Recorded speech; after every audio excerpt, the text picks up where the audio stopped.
What's going on, everybody? This is Echo. Welcome to the Echoisthename podcast, episode 6. It's kind of surreal that I'm actually doing podcasts. It's weird just to even hear myself introduce one, but anyway, this was a birthday weekend for me, so I didn't want to get too in-depth on a specific topic, so I figured I'd keep it somewhat light and kind of revisit tweets that I tweeted several years ago. I won't say what years exactly, but most people that know me from when I joined Twitter back in 2009.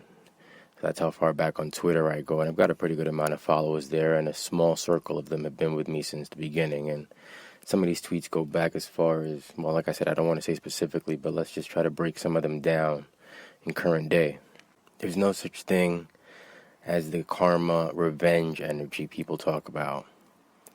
Karma is interpreted by a lot of people to mean that what we do to others will be done to us. It's not fully necessarily true. This has more to do with the law of attraction. See, if we act negatively towards someone, that action reflects our state of being and vibration at that moment we're doing it, right? If we're affecting them by what we're doing. Now, if we don't learn from seeing the effects of our actions on the people, we'll go on transmitting that same vibration, that same state of being. And yes, that will attract to us a like vibration, and that may not happen in this particular lifetime or reincarnation. It may happen in the next one. That's where karma might come back and bite you, so to speak. But it's, again, not a revenge energy. It's the boomerang sort of energy where what you vibrate and resonate and put out, you will attract back to you. So in effect, someone will do to us what we've done to another if it was something that affected somebody negatively. And that works the same way in positive means. If you vibrate a certain frequency towards somebody in a positive manner, that will come back to you as well, probably more than likely. Okay, let's keep reading some tweets, and if I come across any that I feel I should elaborate on, I'll elaborate. If I think they speak for themselves, then I'll just let it fly. You are what you are, and you can change what you are by changing what you think you are. You chose your body before you reincarnated this lifetime, in the knowledge of what that would mean in terms of your size and shape. You did that for an experience that you believed would speed up your understanding and getting you closer to the source. This is just a temporary body you're in. You're an eternal intelligence, or a drop of it. The pursuit of happiness is part of the United States Constitution. That just furthers the lie that we should be out here chasing happiness. The harder you try to find happiness, the more elusive it's going to be. You have to be happiness. If you're in a constant state of pursuing happiness, you're never going to be happy. It's the same as chasing a butterfly. When you chase a butterfly, it flies away from you. You sit still, and it lands right on you. That's happiness. Like a swimmer trying to catch a ball in the water. He swims frantically towards the ball, it floats away more and more. You swim towards it slowly, you catch the ball. John Lennon said that life is what happens to you while you're busy making other plans. Because life just keeps unfolding. If you don't roll with it, or if you try to fight the current, you're not really going to get to the destination, whatever the destination may be. We will loosen the weights on our consciousness and rise to oneness when we let go of irrelevant diversions that take our eyes off the ball. The ball being the source, getting back to the source, living every human experience there is to possibly experience time and time again until you've got it, until you've learned what you needed to learn to ascend to the next level past being a carbon-based being, to light being, astral light being. Everything is made from energy, and energy is infinite. This is a fact. So there's no shortage of anything. Trying to stop the collapse of all of this economic insanity is like rearranging the deck chairs on a sinking Titanic. It doesn't matter. Just get a new system. It's a waste of time and energy. It's much more sensible to just get in a lifeboat. The media is part of the game and reports the players in the game without ever questioning the game itself. If the media in general wants us to believe something, it's because those who manipulate the world want us to believe it. That's why media is the fourth branch of government.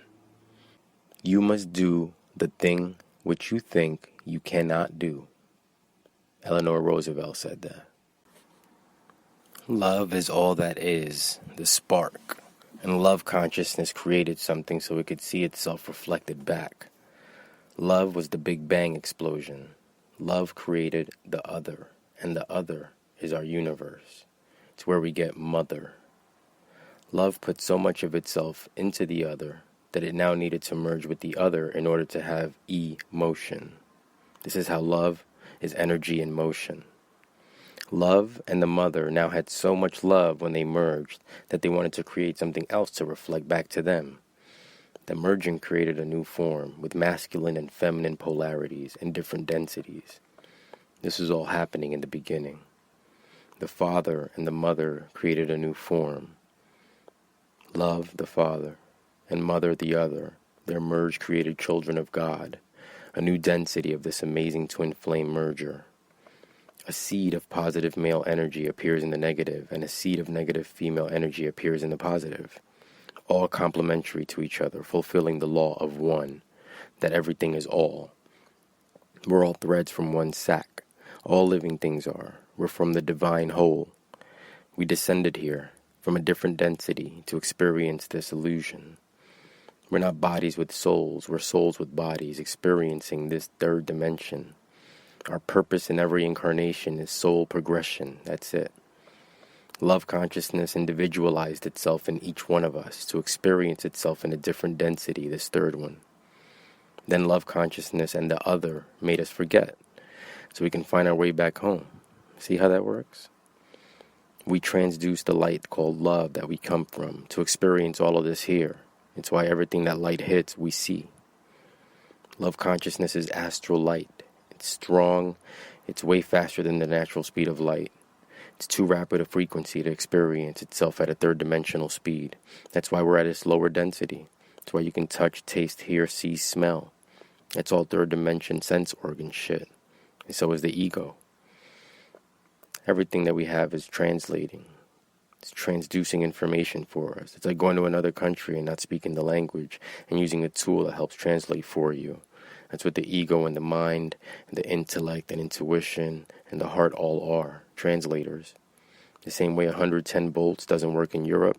If I take my American appliance there, I need an electricity adapter or converter to use 220 volts there. I connect with my original state through my chakras with meditation and other techniques. It's how I get my energy from my own higher self. It's how I talk to myself. What created me and everything around me is like electricity that I use, and I can use that electricity constructively or destructively. It's why I have free will, how I choose to use my channeled electricity. It's a gift. Having the 5 sense organs is a gift, but I know that it's more than that. I don't rely on those because they're outward bound. You can't really fully understand something that's beyond the mind and beyond the 5 senses by trying to use the mind and the 5 senses. You have to be still. You have to be quiet to where you become one with everything. And you no longer feel a boundary between you and the rest of the world. That's where I try to get to by simple breathing techniques and meditative techniques.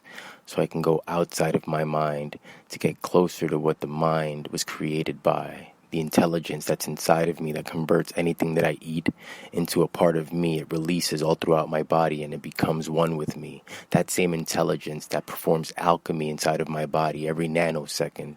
Right now there's blood circulating through my entire body. I don't feel it. There's a million things happening in me that I don't feel. But that intelligence that does that is who I really am. Once again, Echoisthename.com is the website. My Twitter and Instagram is Echoisthename. And my YouTube is youtube.com/TheRealEchoisthename. See you next time.